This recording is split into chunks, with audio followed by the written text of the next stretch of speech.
ये कोई साधारण कथा नहीं है। ये श्रीमद् भगवद गीता के 18 अध्यायों की एक विशेष श्रृंखला है, जिसमें हर अध्याय से सबसे महत्वपूर्ण श्लोक और उनकी संक्षिप्त लेकिन गहन व्याख्या प्रस्तुत की जाएगी। ये श्रृंखला उन लोगों के लिए है जो गीता को केवल सुनना नहीं, अपने जीवन में उतारना चाहते हैं। तो चलिए यात्रा प्रारंभ करते हैं। जय श्री कृष्ण।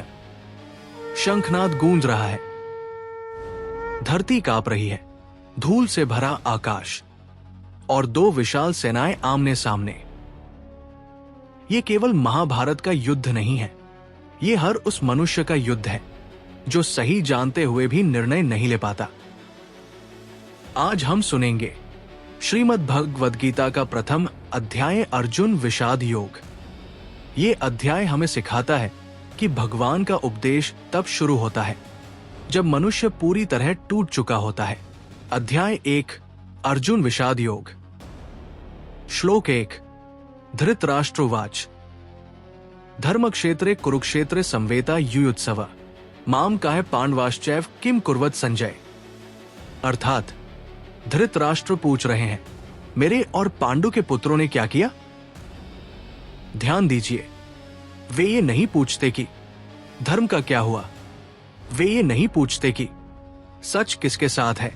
मोह यही होता है जब आदमी सही गलत नहीं पूछता, बस अपना पूछता है, और यही से पूरा विनाश शुरू होता है। श्लोक 2, संजय उवाच दृष्ट्वा तु पांडवानी का व्यूढ़ दुर्योधनस्तदा आचार्य मुपसंगम्य राजा वचनमब्रवीत। अर्थात संजय कहते हैं, दुर्योधन सेना देखता है और सीधा गुरु के पास जाता है। याद रखिए, जो भीतर से मजबूत होता है वो अकेला खड़ा होता है, जो भीतर से डरा होता है वो हमेशा किसी बड़े नाम के पीछे छुपता है। ये डर अभी बाहर नहीं दिखता, लेकिन यही डर आगे चलकर सब कुछ जला देगा।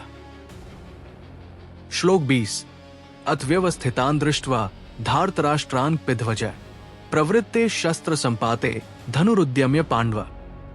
अर्थात यहां अर्जुन धनुष उठाता है, सब कुछ ठीक लग रहा है, योद्धा तैयार है, शरीर मजबूत है, लेकिन ध्यान दीजिए, कहानी यहीं से पलटती है, क्योंकि अर्जुन तन से तैयार थे, मन से नहीं। तैयारी शरीर की थी, मन की नहीं। श्लोक 21 और 22, ऋषिकेश तदा वाक्यमिदमा महिप्ते सैन्यरुभ्योर मध्य रथ स्थापय मेच्युत याव देतान निरीक्षहन योद्धु कामान्वस्थितान कैर्मया से योद्धव्यांस्मिन रन्स मुद्य में। अर्थात अर्जुन कहता है, मुझे बीच में ले चलो, मैं जरा देख लेना चाहता हूं।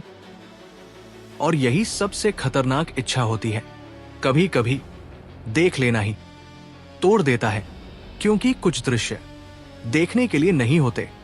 यहां अर्जुन को शत्रु नहीं दिखाई देते हैं, उसे केवल अपने दिखाई देते हैं। श्लोक 26-27, तत्रापश्यत् स्थितान पार्थ पितनत पितामहान आचार्यान मातुलान भ्रातन पुत्रान पौत्रान स्खिंस्तथा श्वशुरान सुहृदश्चैव सैन्योरुभ्योर्पि तान्स्मीक्षस कौन्ते सर्वान बंधून वस्थितान। अर्थात अब अर्जुन योद्धा नहीं रहा, वो अचानक पुत्र बन गया, शिष्य बन गया, भाई बन गया।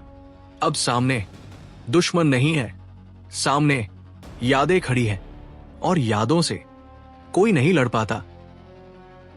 श्लोक 28, कृपया पर्याविष्टो विषीदन्निदं ब्रवीत दृष्ट्वेम स्वजनम कृष्ण युयुत्सु समुपस्थितम। अर्थात यहां अर्जुन रोता नहीं है, लेकिन अंदर से पूरी तरह बिखर जाता है।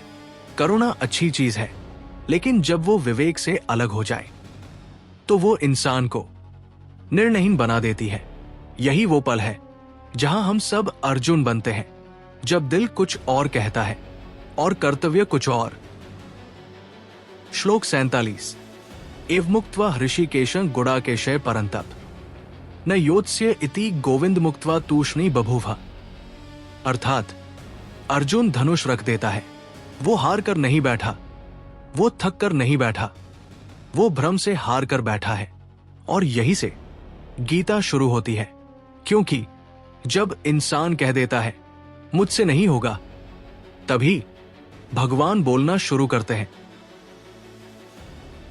अगला अध्याय उत्तर नहीं देगा। अगला अध्याय दृष्टि बदलेगा। जय श्री कृष्ण।